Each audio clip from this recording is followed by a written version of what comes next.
अस्सलाम वालेकुम। आज हम साइकोलॉजी का तीसरा लेक्चर शुरू करने लगे हैं, डिबेट्स इन साइकोलॉजी। अच्छा, अब 80s के अंदर जब साइकोलॉजी वजूद में आई, ऐसा सब्जेक्ट वजूद में आया, तो कुछ साइकोलॉजिस्ट और फिलोसफर ने ये डिबेट शुरू की कि whether are genes play an important role to develop an behaviour और the environment in which we are living. ठीक है, मतलब जो बिहेवियर या कुछ चीज़ें हमें जो इनहेरिट होती है अपने पेरेंट्स से, जब हम पैदा पैदा होते हैं, वो चीज़ ज़्यादा रोल अदा करती है हमारे बिहेवियर के अंदर या हमारा इन्वायरमेंट। अब इटीज़ के अंदर कुछ क्वेश्चंस के अंदर इसी चीज़ के ऊपर कुछ क्वेश्चंस डेवलप हुए, फिर उन दो चीज़ों के अंदर डिबेट शुरू हुई, जैसे nature natural, free will versus determinism, mind versus body, और इसी तरह के क्वेश्चन। अब इनको हम डिस्कस करते हैं कि ये होता क्या है। Nature versus nurture. नेचर मतलब और बायोलॉजिकल मेकअप। अब बायोलॉजिकल मेकअप होता क्या है, वही पहली बात जो मैंने आपको बताई है। जैसे हम एक बच्चा पैदा हुआ है, जो चीज़ें पेरेंट्स के अंदर होती हैं, कुछ चीज़ें या कुछ बिहेवियर पेरेंट्स के अंदर होता है, वही बिहेवियर चाइल्ड के अंदर आगे ट्रांसफ़र होता है। उसको हम नेचर में ले आते हैं। हम नर्चर के अंदर ये आ जाता है कि हम इंसान जिस इन्वायरमेंट में रह रहा है, या जैसे एक बच्चा है, उसके वालिदैन तो बड़े शरीफ या अच्छे बंदे होंगे, लेकिन अब वो फात पा गए हैं, और वो बच्चा किसी क्रिमिनल सोसाइटी के अंदर उसका इन हो गया है, तो वो उसकी बिहेवियर ही उस तरह का हो जाएगा। अब ये फ़र्क होता है नेचर और न्यूरल में।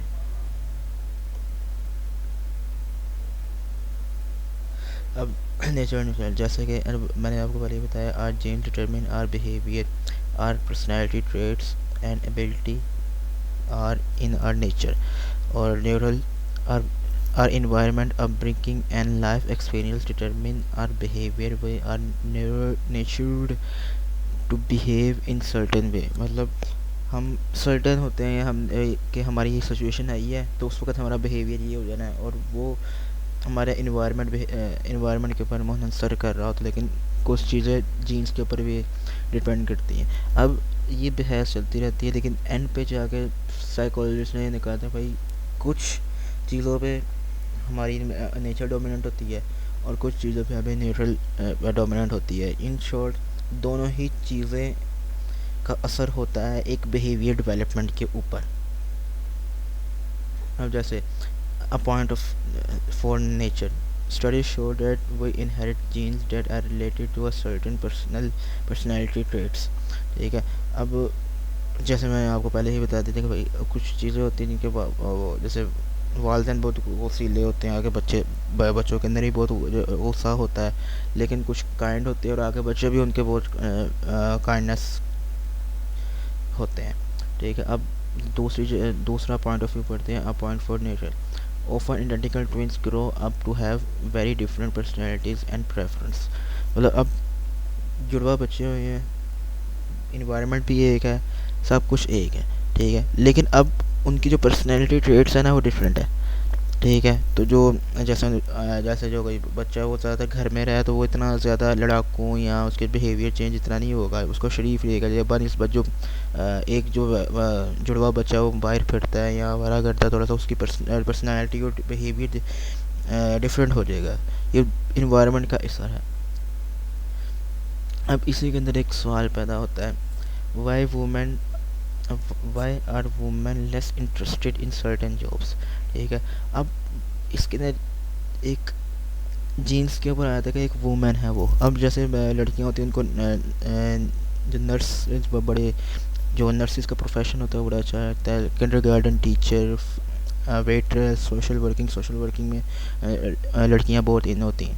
ठीक है, लेकिन बनस्बत अगर हम देखा जाए सर्जन्स, कंप्यूटर प्रोग्रामिंग, जैसे मैं BSc किया है, मैंने कंप्यूटर प्रोग्रामिंग में इन वहाँ पे लड़कियाँ बहुत कम होती हैं। ठीक है, शेफ़ इसके अंदर हम कॉन्ट्रडिक्ट कर सकते हैं कि जो लड़कियाँ होती हैं वो शेफ़ तो अच्छी होती हैं, लेकिन एज अ प्रोफेशन वो शेफ़ को टेक ओवर नहीं करती लड़कियाँ। वो ज़्यादातर मर्द ही होते हैं। फायर फाइटर्स हो जाते हैं, इंजीनियर्स होते हैं, इस तरह के इस चीज़ों के अंदर वुमेन इतनी इन नहीं होती। क्यों? क्योंकि उसकी नेचर में है कि इसके अंदर वो इतनी इन नहीं होती। अगर कोई वुमेन इसके अंदर आती भी है तो उसको सर्कमस्टांसेस होते हैं या इन्वायरमेंट उसको दे दिया जाता है कि जिसके अंदर वो इन चीज़ों में इन हो जाती है, जैसे कंप्यूटर प्रोग्रामिंग, इंजीनियरिंग वगैरह। वरना तो वो ज़्यादातर इन्हीं में डॉक्टर बन गई, नर्सेज बन गई, सेकेंडरी या टीचर बन गई, या फिर सोशल वर्कर वर्किंग में चली जाती हैं।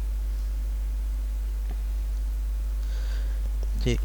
तो एंड पे जाके जो भी इसके ऊपर डिबेट चल रही थी, साइकोलॉजिस्ट ने यही कंक्लूजन निकाला है कि both genes and environment play an crucial role in most human behaviour. ठीक है, अपनी अपनी जगह पर नेचर भी असर डालती है और नर्चर भी असर डालता है। इसी के ऊपर फिर हम अपना लेक्चर आज का ख़त्म करते हैं। अगले लेक्चर में हम फ्री विल और डिटर्मिनिज्म को डिस्कस करेंगे। अल्लाह हाफिज़।